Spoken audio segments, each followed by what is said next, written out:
Hello and welcome to New Filmmakers Los Angeles in partnership with Movie Maker magazine. My name is Danny DeLillo. We're here at the South Park Center and Jonathan's come back for the third time with his fantastic film, We All Die Alone. Let's take a look at the clip. You do not know me. I definitely know you. Well, you are in the same business. You probably saw him at work. You were dancing. Come again? You were dancing at La Beat. I do not dance. You were dancing shirtless. What's he talking about, killer? I haven't the faintest.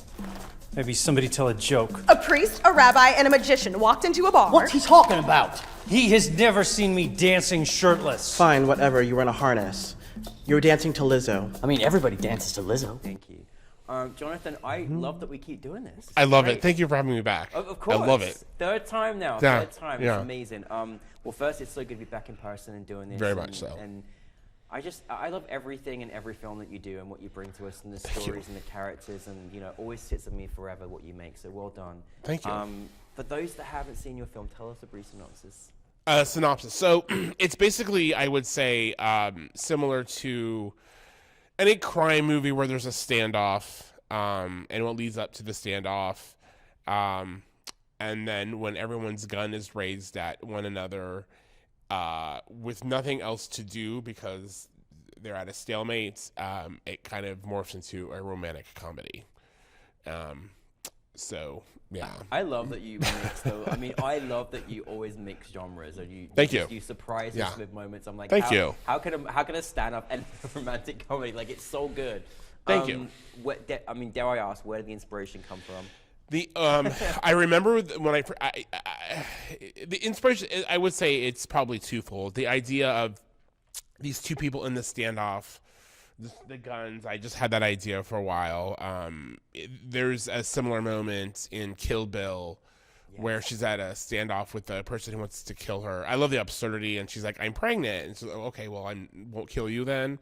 And also Reservoir Dogs, you know, that sort of, those tropes have been in my mind for a long time. And I just thought, I love Quentin Tarantino's movies. And to the best of my knowledge, I mean, I know there's theories about, like, maybe gay characters in Reservoir Dogs, which may or may not be true. Yeah. No, but it's not overt. Yeah. And so I just wanted I just wanted to be in Pulp Fiction growing up, and so I made a movie where when you have these kinds of movies, generally when you have a gay character, they tend to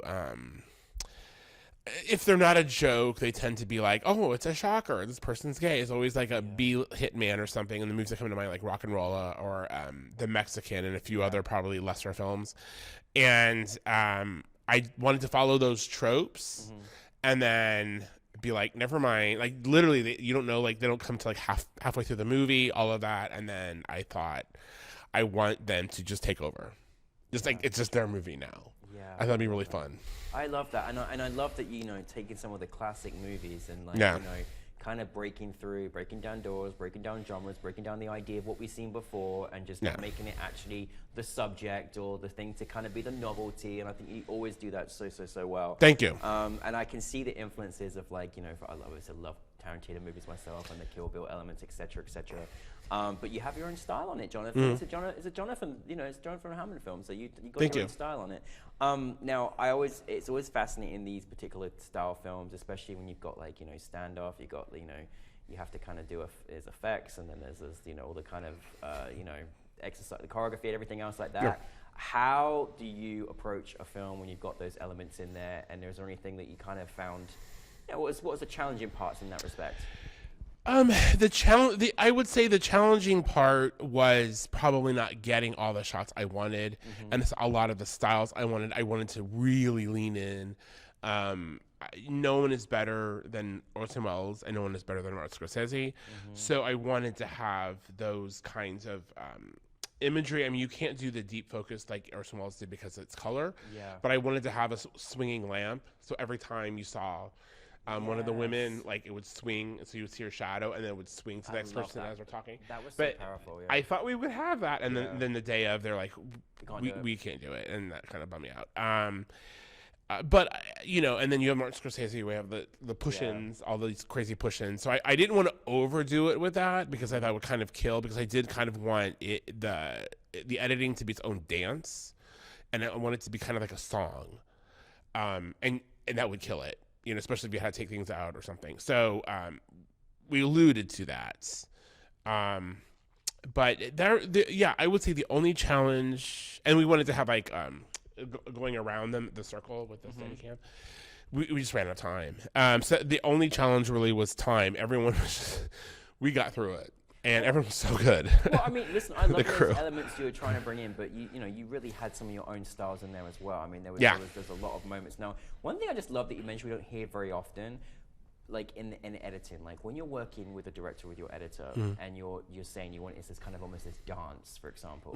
Like how do you work with your editor? Because I think it's always a curious relationship in terms of like what effect you kind of want to give. Okay, so I'm my own editor, and I look at editing as writing. Yeah. And so part of this is, I mean, since a kid, this is my favorite thing to do is write. And so editing is to me writing. I brought in another editor named Tyler French because actually I sent him, I'm like, I would like your feedback. And he goes, I would like to edit. And I let him kind of like take over, and then I took over from him when he was finished, because I did feel like with something this kind of on the scale, I should have a second set of eyes. And I loved everything I literally kept everything he did. He leaned it out. He leaned it a little bit, but the conversation was just very it was very simple because there wasn't a lot, Yeah. No, I think it's, again, you're trying to get what you're going for. And how you work with your editors is vital to get. It's so vital. Yeah. I think editing is what makes the movie. I think the editor's the unsung hero of films. Yes, I love that you said that. It's so true. It's very, very true. We've got to speak up your cast, because like these are very special individuals who took on roles like that. For your process as a director, Jonathan, like find your cast, but also how do you work with someone? The stakes are high in these kind of movies, and the action element, but then obviously the more intimacy to it all. Like, how do you work with your actors, and how do you find your cast? So the cast, I'm very lucky in that the cast are my friends. I'm in the theater scene. I have really good friends, and we write the part for each person. So a couple of roles were switched out. And then we would modify that role for that person's energy and or delivery or the way they say lines. And we've been doing this for a while. I mean, much like smaller movies, generally like 48-hour type movies and things like that, competition films.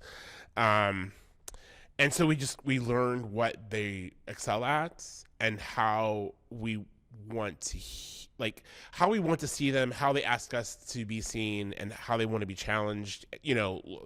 What can challenge them, but also what their strengths are. And what their energy is, and that's the thing. Like, we have a wide enough of a circle of friends and actors now that we just want to work with people who are just really nice. Just nice. It's not too much to ask, is it? It's literally the easiest thing in the world. But it's kind of hard to find sometimes. It kind of can be, but I'm also lucky. I have really nice friends. But I love that you get, I think the nice thing you share with every one of your projects, you give people so much freedom to be able to express themselves. I mean, it's an honor when someone writes a part for you. But do you think in your person, when you give people that type of freedom, that you kind of get surprised or you get more out of kind of a person in that respect? 1000%. So when I write the movie, I see it too, and I see how I'm going to edit, and so I sort of write and direct towards how I'm going to edit, which may or may not be good. But I generally say, can you do X, Y, or Z? Those are things I know I need. But I also want them to shine, and you can't let them shine if they're just a puppet. So basically, if you know who they are, like if the actors know who they are and what they want when they're like what the actor or the character wants when they're on set, I just let them go, as long as we're on the same movie. And then I'll tweak things here or there. You give them the actor's dream, Jonathan. It's gorgeous that you're able to do that. I'm lucky. I mean, they come back to me for gladly for No, definitely. There's a trust there when you've worked together on several things as well. It's a love of each other. Like I love doing that like Yeah. for them. I love writing for them. It's like a great joy for me. So I know it's when you study acting, they say the great the joy of it and the love of it is giving to the other person. Like it's never about you. It's never about your ego. It's just about giving. And I think that's how you should live your life. Yeah. And it's, as a writer director, that's what I do. Like that's a great joy for me. What have you? I mean, I just you make a lot of film. You work really hard. Like you're always putting amazing projects together, and you don't really stop. And you've got a lot of amazing skills in front and behind camera. From this project, from your Tarantino-esque and Reservoir Dog-esque and all the other elements that you incorporated, what have maybe you learned from this project that maybe from this particular one have you learned good and the difficult? What I've learned, I learned a lot of technical things that I didn't know. I looked at it as my film school. I splurged on this one. So mostly just technical things. Like I didn't know what a DIT was. But I would say not so much learning, but confirming for sure is that it just knowing to have the right people. Mm-hmm. Yeah. Know how to treat people. Those if you're just in alignment, if you're just I think just respectful and decent, the ABCs of life, things get done. Yeah, It does. So now thinking upon it was so great. We talked about how wonderful your program was. Yeah. It's been a little bit of a while since I've had to see things on the big screen. How was the experience working with the other amazing filmmakers? It was part of our LGBTQ plus at New Filmmakers, and how was that experience for you? So this whole experience has been amazing. Like I've said, I saw Larry at somewhere, and I was like, "You guys are my favorite festival," and we've been doing the industry sessions, which I've learned so much, and they're invaluable, honestly, and it was such a receptive audience. I loved being a part of it, and it was definitely the work is the strongest of any of the other festivals I've been in, like any other screenings, and I'm truly honored to be a part of it. And I was writing people yesterday saying I loved your film. It's nice, but I mean it was such a wonderful rainbow-esque beautiful experience. And there was a lot of love in the room. Wasn't there? And not only that, so this is what excites me and turns me on as a lover of cinema, is that when you have people who are technically proficient, yes, but when you have the right filmmaker telling the right story, and so when you have people who are when they own their voices and they're in complete control of their voices, I love that. And you had avant-garde films, and you had straight narratives, but they were in control of the film. It wasn't just someone shooting a camera and an actor talking. It was someone telling a story and using film to tell that story. And that, I think that's really actually rare. Yeah, it is. It is. So, and there was ample films that were doing it, and that really excites me and that invigorates me. So I'm just really excited. We all support each other and we all learn from each other. Yeah. What is next, Jonathan? What is next? So I moved here and I finished a full-length script that I would very much like. I literally just finished, so I haven't really left my apartment, and also the pandemic. So I'm looking for a producer for that. I think it's amazing script, and then I'm writing a pilot, and I'm also probably will do another short or two soon. I'm hoping, because I just I love doing it, But I do want to make this full length movie because I think it will be dynamite if I get to. Most definitely. Yeah. Well, you're very much embedded part of the New Filmmakers family. So yes, thank you. We look forward to having you back for a fourth time. We'll be next. Oh, time. If you have me, absolutely. I mean, I don't want to outstay my welcome. No, never. Once you're part of New Filmmakers, it never ends. But listen, I'm so proud of you. I'm proud of you for the stories that you make. I'm always proud of you for knocking down doors and thank you so much. Genres and your take on everything. So thank you very much, Jonathan. Thank you. Jonathan.